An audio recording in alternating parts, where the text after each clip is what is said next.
வணக்கம். இரவு நேர பிரதான செய்தி அறிக்கை. முதலில் தலைப்புச் செய்திகள். அமெரிக்க ஜனாதிபதி டொனால்ட் ட்ரம்பை சந்தித்தார் அனுரகுமார. அயலவரை அடித்து கொன்ற சந்தேக நபர் கைது. வரி செலுத்தும் அனைவருக்கும் விடுக்கப்பட்டுள்ள முக்கிய அறிவிப்பு.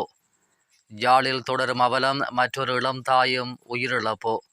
யாழில் உயிரிழந்த இரட்டை குழந்தைகளின் தாயும் உயிரிழப்பு. குளிர்சாதன பெட்டி பயன்படுத்தும் மக்களுக்கு கடும் எச்சரிக்கை. பெண்ணொருவர் கூறிய ஆயுதத்தால் தாக்கப்பட்டு கொலை.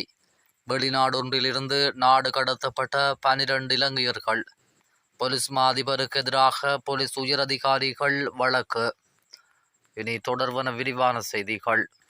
ஜனாதிபதி அனுரகுமார திசாநாயக்க அமெரிக்க ஜனாதிபதி டொனால்ட் ட்ரம்பை சந்தித்து சுமூகமான உரையாடலில் ஈடுபட்டுள்ளார். ஐக்கிய நாடுகள் சபையின் 80வது பொதுச்சபை அமர்வில் கலந்து கொள்ள நியூயோர்க் நகரத்திற்கு வருகை தந்திருந்த அரசு தலைவர்களுக்கு அமெரிக்க ஜனாதிபதி டொனால்ட் ட்ரம்ப் நியூயோர்க் ஹோட்டலில் சிறப்பிரவு விருந்து வழங்கியுள்ளார். இதில் ஜனாதிபதி அனுரகுமார திசாநாயக்கவும் கலந்து கொண்டார். இதன்போது ஜனாதிபதி அனுரகுமார திசாநாயக்கவை அமெரிக்க ஜனாதிபதி டொனால்ட் ட்ரம்ப் அமோகமாக வரவேற்றதுடன் சிநேகபூர்வ உரையாடலின் பின்னர் இரு அரசு தலைவர்களும் இணைந்து புகைப்படம் எடுத்துக் கொண்டனர். வெலிக்கடை அங்கொட பகுதியில் தாக்குதலுக்குள்ளான பெண்ணொருவர் நேற்று மாலை முல்லேரியா மருத்துவமனையில் அனுமதிக்கப்பட்ட பின் உயிரிழந்துள்ளார். அங்கொட பகுதியைச் சேர்ந்த 65 வயதுடைய பெண்ணே இச்சம்பவத்தில் உயிரிழந்துள்ளார். தகராறு காரணமாக குறித்த பெண்ணை சந்தேக நபர் ஆயுதத்தால் தாக்கி கொலை செய்துள்ளதாக போலீசார் தெரிவிக்கின்றனர். சம்பவத்துடன் தொடர்புடைய சந்தேக நபர் அயலவர் எனவும் உயிரிழந்தவரும் சந்தேக நபரும் ஒரே நிறுவனத்தில் துப்புரவு பணிகளை செய்து வருவதாகவும் போலீசார் குறிப்பிடுகின்றனர். சடலம் தற்போது முல்லேரிய மருத்துவமனையில் பிரேத அறையில் வைக்கப்பட்டுள்ளது. சம்பவத்துடன் தொடர்புடைய சந்தேக நபர் கைது செய்யப்பட்டுள்ளார். மேலதிக விசாரணைகளை வெலிக்கடை காவல்துறையினர் மேற்கொண்டு வருகின்றனர். 2025 செப்டம்பர் 30 அல்லது அதற்கு முன் வரிகளை செலுத்துமாறு அனைத்து வரி செலுத்துவோருக்கும் உள்நாட்டு இறைவரி திணைக்களம் அறிவுறுத்தியுள்ளது. இந்த உத்தரவு தனிநபர்கள், நிறுவனங்கள், நிறுவன கூட்டாண்மைகள் மற்றும் பிற பதிவு செய்யப்பட்ட நிறுவனங்களுக்கும் பொருந்தும். இறுதி கட்டணத்தை இணையவழி வரி செலுத்தும் தளம் அல்லது இலங்கை வங்கியின் எந்த கிளையிலும் செலுத்த முடியும். தாமதங்கள் அல்லது தவறவிட்ட கட்டணங்கள் வட்டி மற்றும் அபராதங்களுக்கு வழிவகுக்கும் என உள்நாட்டு இறைவரி திணைக்களம் மேலும் எச்சரித்துள்ளது. யாழ்ப்பாணம் போதனா வைத்தியசாலையில் சத்திர சிகிச்சை மேற்கொள்ளப்பட்ட இளம் தாயொருவர் நேற்று முன்தினம் உயிரிழந்துள்ளார். டச்சு வீதி உடுவில் மேற்கு சுன்னாகம் பகுதியைச் சேர்ந்த 29 வயதுடைய நெருண்டர்சிகா என்ற ஒரு பிள்ளையின் தாயே இவ்வாறு பலியாகியுள்ளார். குறித்த தாயாருக்கு ஏற்பட்ட வயிற்றுக்கூற்று காரணமாக கடந்த 19ஆம் திகதியன்று வயிற்றில் சத்திர சிகிச்சை ஒன்று மேற்கொள்ளப்பட்டது. இதன்போது அவருக்கு வயிற்றில் ஒரு குழாய் வைக்கப்பட்டது. அந்த குழாயினை அகற்றுவதற்காக கடந்த 24ஆம் திகதி யாழ்ப்பாணம் போதனா வைத்தியசாலையில் சேர்க்கப்பட்ட நிலையில் நேற்றைய தினம் சத்திர சிகிச்சை மேற்கொள்ளப்பட்டது. சத்திர சிகிச்சை நிறைவில் குறித்த தாயார் உயிரிழந்துள்ளார். அவரது சடலம் மீதான மரண விசாரணைகளை திடீர் மரண விசாரணை அதிகாரி ஜெயபாலசிங்கம் மேற்கொண்டார். சாட்சிகளை சுன்னாகம் போலீசார் மேற்கொண்டனர்.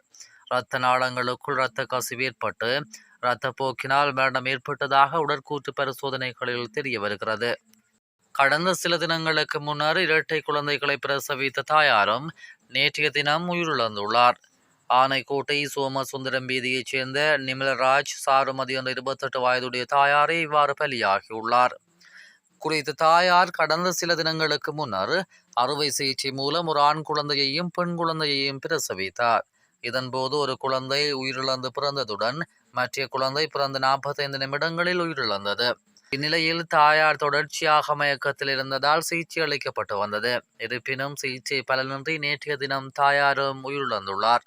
அவரது சடலம் மீதான மரண விசாரணைகளை திடீர் மரண விசாரணை அதிகாரி ஜெயபாலசிங்கம் மேற்கொண்டார்.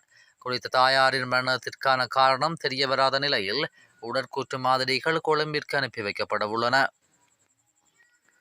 அதிகளவிலான ஆற்றல் இழப்பு பெரும்பாலும் பழமையான மின்சாதனங்களால் ஏற்படுவதாக இலங்கை நிலைப்பெறுதகு சக்தி அதிகார சபை தெரிவித்துள்ளது.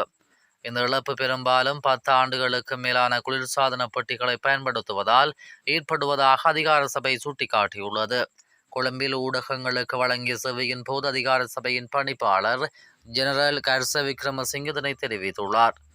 ஆய்வுகளின் போது இலங்கையில் திறமையற்ற வீட்டு உபயோகப் பொருட்கள் அதிக மின்சார கட்டணத்திற்கு காரணம் என்பதை நாங்கள் அறிந்தோம். இந்த பிரச்சினை பொதுவாக 10 ஆண்டுகளுக்கு மேலாக பயன்படுத்தப்படும் குளிர்சாதன பெட்டிகளில் காணப்படுகிறது. மேலும் குளிரூட்டியால் இந்த பிரச்சினை ஏற்படுகின்றது. மேல் மாகாணத்தில் உள்ள வீடுகளில் 1/3 குளிர்சாதன பெட்டி பயன்படுத்த முடியாத நிலையில் காணப்படுகிறது. இதன் காரணமாக மாதத்திற்கு 100 யூனிட்டுகளுக்கு மேல் மின்சார நுகர்வு இருக்கிறது. மேலும் இலங்கைக்குள் திறனற்ற உபகரணங்களை இறக்குமதி செய்வது நிறுத்தப்பட்டுள்ளதாக அவர் தெரிவித்துள்ளார். வெளிநாடுகளுக்கு வேலை வாய்ப்புக்காக அனுப்பும் போது அவர்களது உடல்நிலை தொடர்பில் உறவினர்கள் கவனம் செலுத்த வேண்டும் என அறிவுறுத்தப்பட்டுள்ளது. வேலை வாய்ப்புக்காக இஸ்ரேலுக்கு சென்றுள்ள சிலர் மனநிலை பாதிக்கப்பட்டுள்ள நிலையில் மீட்கப்பட்டதை அடுத்து இஸ்ரேலுக்கான இலங்கை தூதரகம் இந்த கோரிக்கையை முன்வைத்துள்ளது. உளவியல் பிரச்சினைகள் மற்றும் போதைப் பொருள் பாவனை காரணமாக 12 இலங்கையர்கள் இஸ்ரேலில் இருந்து இலங்கைக்கு திருப்பி அனுப்பப்பட்டுள்ளதாக இஸ்ரேலுக்கான இலங்கை தூதுவர் நிமல் பண்டார தெரிவித்துள்ளார். இதுபோன்ற பாதிப்புகள் உள்ள நபர்களை வெளிநாட்டு வேலை வாய்ப்புக்காக அனுப்புவதை தவிர்க்குமாறு சம்பந்தப்பட்ட குடும்பங்களை கேட்டுள்ளார். அதேவேளை இஸ்ரேலில் முறையற்ற வகையில் செயற்பட்ட 2 இலங்கையர்கள் அவர்களின் குடும்பத்தினரின் கோரிக்கைக்கு அமைய நாட்டுக்கு அனுப்பி வைக்கப்பட்டுள்ளனர். 2 நபர்களும் தாங்கள் கடவுச்சீட்டுகளை இழந்ததால் தூதரகம் 2 தற்காலிக கடவுச்சீட்டுகளை இலவசமாக வழங்கியதாக தூதுவர் நிமல் பண்டார தெரிவித்துள்ளார். போலீஸ் மா அதிபர் பெரியந்த வீரசூரியவிற்கு எதிராக உச்சநீதிமன்றில் போலீஸ் உயரதிகாரிகளினால் வழக்கு தொடரப்பட்டுள்ளது. உதவி போலீஸ் அத்தியட்சகர் பதவிக்கு நடத்தப்பட்ட ஆட்சேர்ப்பு தேர்வில் முறைகேடுகள் நடந்ததாக குற்றம் சாட்டி இந்த வழக்கு தொடரப்பட்டுள்ளது. 170 பேர் கொண்ட சிரேஷ்ட போலீஸ் பரிசோதகர்கள் மற்றும் போலீஸ் பரிசோதகர்கள் குழு உச்சநீதிமன்றத்தில் அடிப்படை உரிமை மனுக்களை தாக்கல் செய்துள்ளது. போலீஸ் மா அதிபர் புதிதாக பதவி உயர்வு பெற்றுக்கொண்ட உதவி போலீஸ் அத்தியட்சகர்கள் மற்றும் தேசிய போலீஸ் ஆணைக்குழு உறுப்பினர்கள் ஆகியோர் இந்த மனுக்களை தாக்கல் செய்துள்ளனர். மனுதாரர்கள் சட்டத்தரணி மஜீலா பாலசூரிய ஊடாக இந்த மனுக்களை தாக்கல் செய்துள்ளனர்.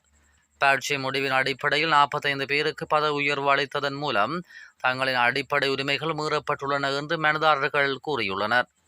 பரீட்சைக்கான கேள்விகள் கசிந்ததாகவும் முடிவுகள் வெளியிடுவதில் திட்டமிட்ட தாமதம் ஏற்பட்டதாகவும் தெரிவிக்கப்பட்டுள்ளது.